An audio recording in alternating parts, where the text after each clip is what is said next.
그때 아우구스투스 황제가 칙령을 내려 온 세계가 호적 등록을 하게 되었는데 이 첫 번째 호적 등록은 고레뇨가 시리아의 총독으로 있을 때 시행하는 것이다.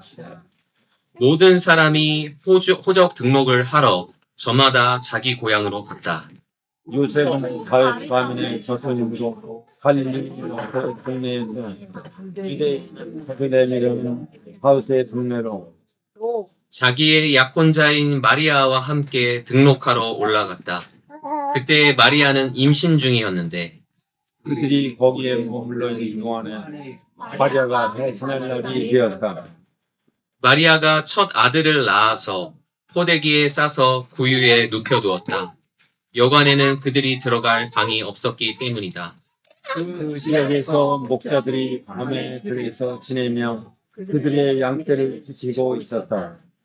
그런데 주님의 한 천사가 그들에게 나타나고 주님의 영광이 그들을 두루 비추니 그들은 몹시 두려워하였다. 천사가 그들에게 말하였다. 두려워하지 마라. 나는 온 세상에 큰 기쁨이 될 소식을 너에게 전하여 준다. 오늘 다윗의 동네에서 너희에게 구주가 나셨으니 그는 곧 그리스도 주님이시다. 너희는 한 아이가 포대기에 쌓여 그 위에 위에 것을 볼 터인데 이것이 너에게 주는 표징이다. 갑자기 그 천사와 더불어 많은 하늘 군대가 나타나서 하나님을 찬양하여 말하였다. 더없이 높은 데서 하나님께 영광이 땅에서는 주님께서 도와주시는 사람들에게 평화로다. 천사들이 목자들에게서 떠나 하늘로 올라간 뒤에 목자들이 서로 말하였다. 베들레헴으로 가서 주님께서 우리에게 알려주신 바 일어난 그 일을 봅시다. 그리고 그들은 급히 달려와서 마리아와 요셉과 그의 모이는 아기를 찾아냈다. 이들은 이것을 보고 나서 이 아기에 관하여 자기들이 들은 말을 사람들에게 알려주었다. 이것을 듣는 사람들은 모두 목자들이 그들에게 전해준 말을 이상히 여겼다. 마리아는 이 모든 말을 고이 간직하고 마음속에 곰곰이 되새겼다. 목자들은 자기들이 듣고 본 모든 일이 자기들에게 일러주신 그대로임을 알고 돌아가면서 하나님께 영광을 돌리며 그를 찬미하였다. 여러분, 메리 크리스마스. 오늘은 우리 주 예수 그리스도께서 인간의 몸을 입고 나셨던 참 기쁜 성탄절입니다. 제가 예수님에 대한 그런 믿음이 생겼던 건 고등학생 때지만 저는 이미 훨씬 오래 전부터 1년 중 제가 제일 좋아했던 날이 바로 이 성탄절이었습니다. 그건 다른 아이들과 마찬가지로 산타 할아버지가 선물 가져다 주는 날이었기 때문이었죠. 물론 선물도 좋았지만 제게 있어 더 좋은 선물은 바로 산타 할아버지였습니다. 제가 무얼 하는지 1년 내내 지켜봐주고 말썽을 펴도 매년 선물을 거르지 않는 걸 보면 채점도 아주 후회했습니다. 게다가 나를 위해서 저 멀리서부터 사슴마차를 끌고 제가 잠들었을 때에 딱 맞춰서 배달해 주니까 정말 경의의 대상 그 자체였죠. 그런데 제가 초등학교 2학년 때 성탄절이 가까워오던 무렵 저희 반에 어떤 괴소문이 돌기 시작했습니다. 한 친구가 아주 나쁜 소식을 전파하고 다녔는데 그건 산타 할아버지가 없다는 소식이었습니다. 산타랑 이야기하려고 자는 척하고 기다렸는데 산타가 아니라 부모님이더랍니다. 저는 그때 그 이야기가 너무 충격적이어서 제가 직접 확인해보지 않고는 도무지 믿을 수가 없었습니다. 그래서 저도 성탄절 전날 밤에 자는 척하면서 산타를 기다려봤었죠. 제가 잠자리에 누운 지 한 30분쯤 지났을까요? 갑자기 살금살금 누군가가 아주 조심스럽게 발 내딛는 소리가 들리는 것이었습니다. 그러더니 부스럭부스럭 제가 걸어놓은 그 양말을 만지는 소리가 들리더라고요. 과연 산타일까? 부모님일까? 두근거리는 마음으로 실눈을 떠봤죠. 그랬더니 선물을 놓고 돌아가는 그 모습이 영락없는 저희 아버지 뒷모습이었습니다. 그때 느꼈던 그 실망감이 지금도 생생하게 기억나는데요. 아마 50대 이하 분들이라면 성탄절과 관련해서 저와 비슷한 경험을 갖고 계실 겁니다. 하지만 오늘 본문은 우리의 산타 이야기와는 정반대로 전개됩니다. 최고의 선물인 것 같았지만 아무것도 아니었던 산타와는 반대로 아무것도 아닌 것 같았던 아기 예수님이 실은 우리 모두에게 최고의 선물이었다는 이야기죠. 이 누가복음 2장의 말씀을 통해서 예수 그리스도의 성육신이 나에게 어떠한 의미이며 그분을 선물로 받았다는 것이 얼마나 기쁘고 감사한 것인지 함께 살펴보려고 합니다. 오늘 본문은 당시 그 이름만 들어도 전율이 느껴질 만한 세상 최고 권력자를 언급하면서 시작되는데요. 바로 로마 제국의 초대 황제였던 아우구스투스였습니다.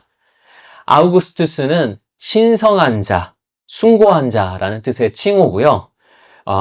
그의 본명은 가이우스 옥타비우스 투리누스인데요. 그가 비범한 황제인 건 틀림없었습니다. 모든 내전을 다 끝내버리고 로마 제국의 기틀을 아주 잘 세워서 그가 황제 자리에 앉고 200년 동안이나 평화로운 시대가 계속됐었죠. 그래서 로마 시민들은 아우구스투스를 구세주, 기쁜 소식을 가져오는 자라고 숭배했었습니다. 바로 이 아우구스투스가 온 세상에 칙령을 내렸는데요. 그건 로마 제국 안에 있는 모든 사람들은 다 호적 등록을 해야 한다는 것이었죠. 그가 황실에 편히 앉아서 툭 던진 이 명령 한마디에 온 세상이 움직이기 시작했습니다. 유대인들은 자기가 속한 지파의 그 조상 땅에 가서 호적 등록을 해야 했었는데요. 그래서 당시 나사렛에 살고 있던 요셉도 자기가 속한 유대 지파의 그 고향 땅인 베들레헴까지 임신한 약혼자 마리아와 함께 먼 길을 떠났습니다. 아우구스투스는 왜 이렇게까지 하면서 호적 등록에 집착했던 걸까요? 그것은 첫째, 호적 등록으로 인구가 파악되면은 지방 통치자들이 자기 지역을 더 잘 관리할 수가 있고요. 둘째, 한 사람도 빠뜨리지 않고 세금을 더 잘 거둘 수가 있었죠. 그리고 셋째, 로마 군대에 병력이 필요할 때는 젊은 남자들을 군인으로 차출해 가기도 쉬워집니다.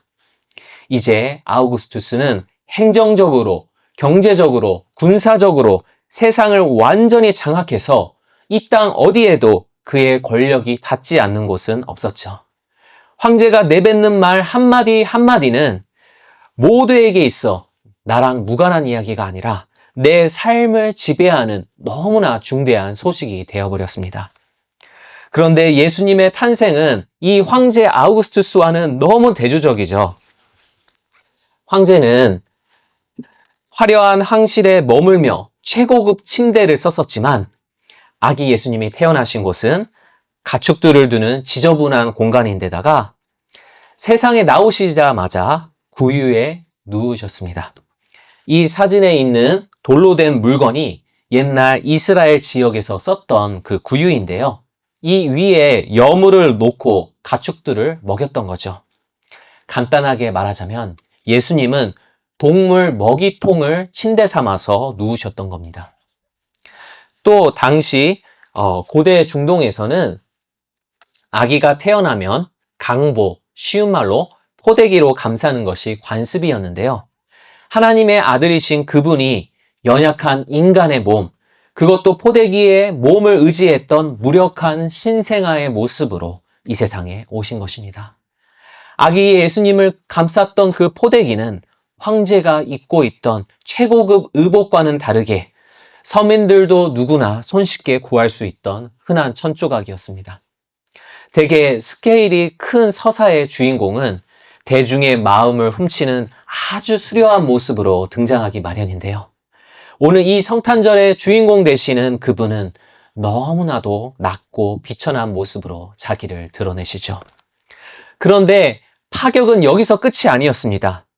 보통 소식이라는 것은 중요하면 중요할수록 높은 사람들이 가장 먼저 듣게 되는 법이죠. 호적 등록을 명의했던 아우구스투스의 말은 황제를 가까이서 보자 하는 최고위급 관리들이 가장 먼저 듣고 그 다음에 지방 관리들이 들었었겠죠. 하지만 오늘 아기 예수님의 탄생 소식을 가장 먼저 듣고 세상에 전했던 건 높은 관리들이 아니라 바로 목자들이었습니다. 당시 목자들은 천대받는 비천한 사회계층이었죠. 아니, 양들을 그렇게 많이 가지고 있는데 그게 말이 됩니까? 라는 의문이 들 수도 있겠지만 당시 대부분의 목자들은 양들의 소유주가 아니라 부유층들을 대신해서 양을 돌보는 고용된 노동자들이었던 거죠. 그래서 가난했고 주로 사람들이 사는 데서 멀리 떨어져서 목축일을 했었기 때문에 늘 사회에서 고립되고 소외받는 자들이었습니다. 그런 그들이 성탄의 소식을 제일 먼저 들었다는 건 그리스도의 구원은 아무리 낮은 자라도 제외되는 법이 없이 그분을 믿는 모두에게 주어진다는 걸 보여주는 것이죠. 어느 날 밤이었습니다. 목자들이 평소처럼 들판에서 양떼를 지키고 있는데 갑자기 천사들이 나타나죠. 천사들의 등장과 함께 주님의 영광이 비추자 목자들은 몹시 두려워서 떠는데요. 천사들은 그런 그들에게 무언가를 전합니다. 10절 후반절에서부터 12절까지 함께 읽겠습니다.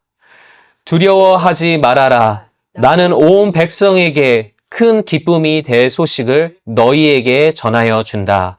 오늘 다윗의 동네에서 너희에게 구주가 나셨으니 그는 곧 그리스도 주님이시다. 너희는 한 갓난아기가 포대기에 쌓여 구유에 뉘어 있는 것을 볼 터인데 이것이 너희에게 주는 표징이다. 네. 천사가 전해준 이 소식을 자세히 들여다보면 유난히 여러 번 반복되는 말이 하나 있죠. 뭐죠? 네. 너희에게라는 말입니다. 총 3번이나 쓰였는데요. 10절에서 큰 기쁨이 될 소식을 너희에게 전하여 준다라고 합니다. 이 좋은 소식은 바로 너희들을 위한 것이야 라는 것이죠. 또 11절에서는 너희에게, 즉 너희를 위해 구주가 나셨다라고 합니다. 그리고 바로 그 뒤에 그분은 그리스도 주님이시라는 말이 나오죠. 그리스도란 기름 부음 받은 자라는 뜻인데요. 구약에서 기름 부음 받은 직분은 총 3부류였습니다. 왕, 제사장, 예언자. 지금까지의 왕과 제사장과 예언자는 모두 다 부족한 자들이었지만 너희에게 나실 분은 이 삼중직을 온전히 다 성취할 분이시다. 그분은 너희의 몸만이 아니라 마음까지도 사랑과 정의로 온전히 다스리실 참 왕이시다. 그리고 자기 자신을 화목제물로 드리셔서 너희의 죄를 영원히 속죄하실 참 제사장이시다. 뿐만 아니라 하나님 말씀 그 자체로 오셔서 하나님을 온전히 대언하시는 참 예언자이시다. 이런 그리스도 주님이 바로 너희를 위해 나셨다라는 것이죠. 또 마지막으로 12절에도 너희에게라는 말이 나오는데요. 한 아기가 포대기에 쌓여 구유에 뉘어 있는 모습을 볼 텐데 그것이 그분이 구주이시고 그리스도 주님이시라는 걸 알려주는 표징이야. 이 표징을 바로 너희에게 준다라고 하죠. 이 모든 걸 종합해보면 이 성탄의 수혜자는 바로 너야, 너희들이야 라고 하는 것입니다. 이제 목자들은 성탄이란 것이 나에게 있어서 정말 기쁜 소식인지 아니면 나와 무관한 이야기인지를 직접 알아보려고 베들레헴으로 가게 되죠. 당시에 목자들뿐만이 아니라 오늘 성탄절을 맞이한 우리도 이 본문을 통해서 그분의 탄생이 정말 나에게 기쁜 소식인지 아니면 그저 옛날 옛적 허구에 지나지 않는지 알아보라는 무언의 초청을 느낍니다. 그리고 예수님은 2000년 전 성탄 때뿐만이 아니라 지금도 여전히 사람들이 생각하는 구세주와 정반대의 모습으로 자기 자신을 드러내시죠. 여전히 그분의 모습은 우리들 눈에 전혀 매력적이지가 않습니다. 그렇다면 우리 눈에 매력적인 게 무엇인지부터 이야기해 볼까요? 오늘날의 문화가 갖고 있는 가장 두드러진 특징을 사람들은 상대주의라고 하는데요. 상대주의가 뭔지 간단히 말하자면 누구나가 받아들여야 하는 그런 절대적인 진리란 건 없어. 뭐가 맞고 옳은지는 내가 직접 결정해. 그러니까 내게 아무것도 강요하지 말고 설득하려 하지 마라는 사고방식입니다. 이번 주일 예배 때 김정훈 목사님께서 말씀하셨던 각자 도생과 일맥상통한다고 볼 수가 있죠. 사람이라면 누군가에게 의지하지 않고 각자 알아서 생존한 길을 모색해야 한다는 겁니다. 이 험난한 세상에서 내 인생을 구할 구주는 오직 내 자신밖에 없다는 거죠.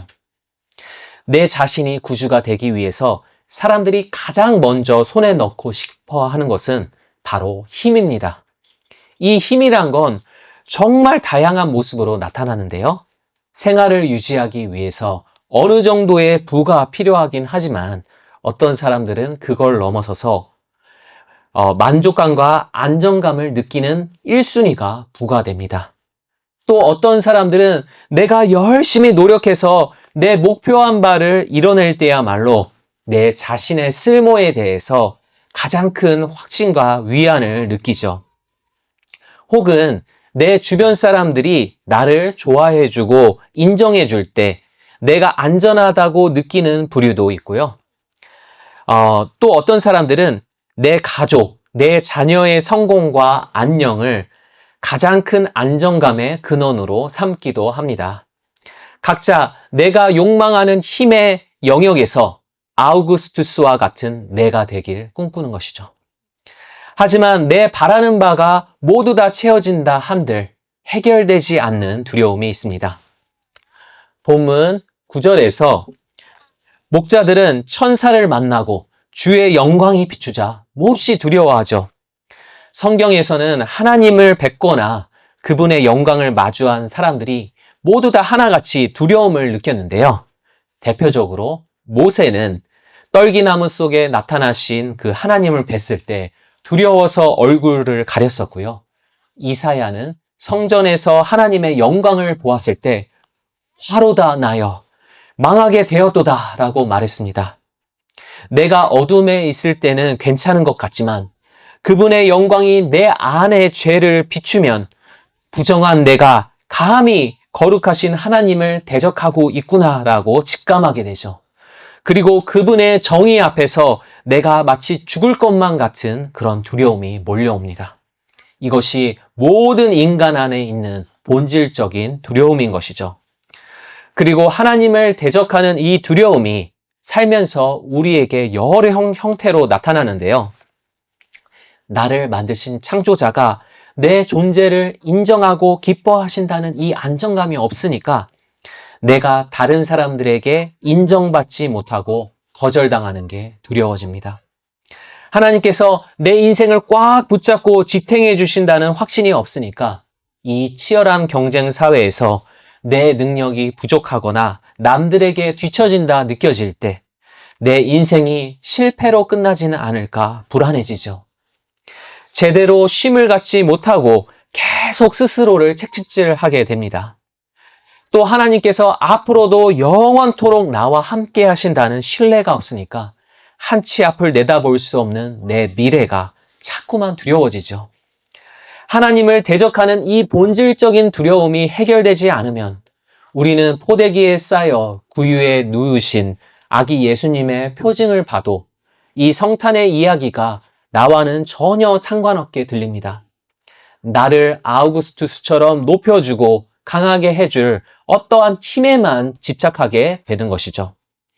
하지만 예수 그리스도는 오늘날도 우리가 탐내는 그러한 힘과 완전히 상반된 모습으로 역사하십니다. 이걸 보여주는 확실한 예가 있는데요. 여러분 혹시 기독교에 대해서 이런 궁금증을 가져보신 적이 있으세요? 왜 기독교는 다른 종교들과 다르게 어떤 한 지역에만 기반을 두는 게 아니라 시대마다 다른 지역으로 계속 옮겨 다니면서 발전하고 있을까라는 것이죠. 한번 다른 주요 종교들을 살펴볼까요? 힌두교는 시작서부터 지금까지 인도 중심이고, 물론 그 주변 지역으로 퍼지기는 했지만 멀리 가지는 못했죠. 불교도 생각해보면 옛날이나 지금이나 아시아 중심입니다. 이슬람교는 널리 퍼져가긴 했지만 순수하게 전도와 선교 때문이라기보다는 군사적 정복과 무슬림 인구 이동, 그리고 상업 네트워크의 비중이 압도적으로 컸습니다. 하지만 기독교는 처음엔 유대인, 그리고 헬라인, 그 다음엔 유럽인, 그 후엔 북미권 중심으로 갔다가 이제는 크리스천 인구면에서 아프리카와 라틴 아메리카와 아시아로 그 중심이 옮겨간 지가 이미 오래됐습니다. 왜 기독교에만 이런 현상이 일어나는 걸까요? 팀 켈러 목사님은 이렇게 답하셨습니다.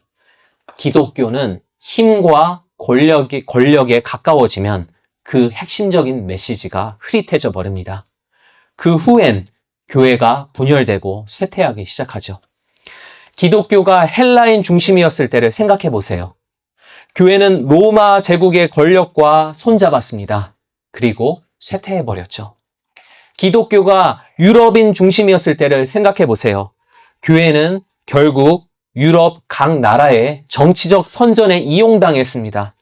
그리고 나선 유럽 교회들이 흩어져 사라지기 시작했죠. 교회가 힘을 주려는 순간 십자가의 의미는 모호해지기 때문입니다. 반대로 교회는 권력의 중심에서 떨어진 곳에서 주로 발전해 왔습니다. 아무도 주목하지 않는 곳에서 교회는 진정으로 협력하고 하나 되었죠. 왜냐하면 십자가의 메시지는 권력에서 멀어질 때야말로 가장 잘 드러나기 때문입니다. 십자가는 보잘것없는 곳에서 힘을 발휘하고 낮은 곳에서 가장 빛이 나는 것이죠. 참 너무나 감명 깊은 통찰이죠. 십자가뿐만이 아니라 성탄의 메시지 또한 그러합니다. 내가 내 인생의 구주가 되고자 아우구스투스와 같은 힘을 손에 쥐려는 순간 아기 예수님의 메시지는 내게 흐릿해집니다. 그분의 겸손이 내게 전혀 기쁘게 들리지가 않는 것이죠. 하지만 포대기에 쌓여 구유에 누우신 그분의 겸손하심이야말로 나같이 비천하고 몹쓸 죄인을 구원하는 참 힘이라는 걸 믿음으로 볼 때에 그분의 탄생은 비로소 나에게 기쁜 소식이 됩니다. 그분이야말로 아우구스투스를 넘어 나와 이 세상을 진정 주관하시는 그리스도 주님이라는 사실에 두려움이 물러가고 대신 평화가 내 마음을 사로잡게 되죠. 오늘 성경 본문은 진정 이 세상을 평화로 다스릴 자가 누구인지를 밝히는데요. 얼핏 보면 말 한마디로 온 세상을 움직이는 아우구스투스인 것 같죠. 하지만 실상은 다른데요. 이 미가서 5장 2절을 함께 읽어볼까요? 그러나 너 베들레헴 에브라다야, 너는 유다의 여러 족속 가운데서 작은 족속이지만 이스라엘을 다스릴 자가 내게서 내게로 나올 것이다. 그의 기원은 아득한 옛날 태초에까지 거슬러 올라간다. 네, 이 말씀은 메시아가 베들레헴이라는 유다 지파의 작은 마을에서 나올 것이라는 예언이죠. 누가는 오늘 본문에서 유독 성탄의 장소가 베들레헴, 다윗의 동네라고 여러 번 강조하는데요. 어떻게 나사렛에 살고 있던 요셉과 마리아가 저 멀리 베들레헴까지 가서 예수님을 낳게 됐죠? 네, 아우구스투스의 호적 등록 칙령 때문이죠. 이것이 뭘 의미합니까? 하나님은 자신이 세운 그 구원의 계획을 이루시기 위해서 저 강력한 로마의 황제까지도 자기의 도구로 사용하셨다는 겁니다. 아우구스투스는 단 100년도 안 되는 짧은 시간 동안 이 세상을 호령하다 갔지만 역사라는 이야기의 감독이신 하나님은 세상이라는 이 무대 뒤에서 이 땅의 모든 일들을 본인의 계획대로 이끌고 계셨다는 겁니다. 그래서 14절이 말하듯이 성탄은 저 높은 곳에서는 이 놀라운 사건을 계획하고 이루신 하나님께 영광이요. 땅에서는 하나님을 대적하던 우리가 인간이 되신 예수 그리스도로 말미암아 하나님과 화목해 되는 진정한 평화의 시작이었다는 것이죠. 이 성탄과 관련해서 이 팀켈러 목사님이 자주 언급하시는 그 도로시 세이어즈라는 여성 작가의 이야기가 있는데요. 이 도로시 세이어즈라는 작가는 한 추리소설을 썼는데 그 소설 속 주인공은 피터 윈지라는 그 탐정이었습니다. 피터 윈지는 실존 인물이 아니라 그녀가 상상으로 만들어낸 캐릭터였죠. 하지만 그 작가는 자기가 만든 그 주인공을 너무나 사랑한 나머지 자기 자신을 투영한 캐릭터를 그 소설에 직접 등장시켰습니다. 그리고 자기와 그 주인공이 서로 만나고 사랑하게 되는 스토리로 전개시켰죠. 성탄이 이와 같다는 겁니다.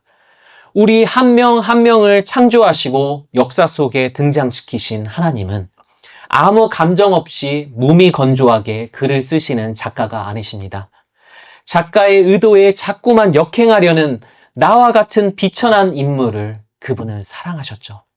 너무나 사랑한 나머지 우리가 내 더러운 죄로 망쳐버린 이 끔찍한 무대를 마다하지 않으시고 작가이신 그분이 직접 이 무대 안으로 들어오셨습니다. 그것도 포대기, 구유와 같은 가장 초라한 무대 의상을 입고 들어오셔서 자기 목숨도 아끼지 아니하셨을 만큼 나를 사랑하셨습니다. 나 따위 낮은 존재에게 하나님과의 그 평화의 길을 열어주시기 위해서였죠. 그래서 성탄은 나에게 한없이 기쁘고 감사한 소식이 되는 것입니다. 오늘 성탄절을 맞이하는 가운데 우리는 이 이야기를 어떠한 마음으로 듣고 있을까요? 포대기를 입고 구유에 누워있는 저 아기는 나에게 진정 기쁜 소식입니까? 종교개혁자 마틴 루터가 말하기를 성탄절을 이해하는 핵심은 개인 대명사 나를 사용할 수 있는 능력에 있다고 말했습니다. 개인 대명사 나를 사용할 수 있는 이 능력에 성탄절의 핵심적인 메시지가 있다는 것이죠. 그리스도는 나를 위한 구주이시다 라고 고백할 수 있어야 성탄절이 진정으로 의미를 갖게 된다는 것이죠. 오늘 본문에서 마리아는 목자들을 통해 들은 성탄의 복음을 고이 간직하고 마음에 곰곰이 되새겼습니다. 나의 몸에서 나온 이 아들의 존재가 나에게 주어진 기쁜 소식임을 믿었기 때문에 이전과 달리 그녀는 평생에 걸쳐서 이 복음을 곱씹어 맛보게 되었죠. 목자들도 아기 예수님을 만나뵌 그 후 이전과는 달리 하나님께 영광 돌리며 찬양하게 됐습니다. 성탄의 이 기쁜 소식을 나에게 보내신 하나님의 러브레터로 받아들였기 때문이죠. 성탄은 나에게 그리고 그분이 좋아하시는 우리 모두에게 기쁜 소식입니다. 오늘 예배 가운데 경험한 이 아기 예수님의 놀라운 은혜가 우리의 삶이 이전과 달라져서 나 대신 그분을 내 인생의 주인 삼게 하시며 두려움 대신 하나님과의 평화를 누리게 하시고 이 평화의 복음을 세상에 낮고 소외된 사람들과 나누고자 하는 거룩한 열망으로 가득 채워질 것을 기대합니다.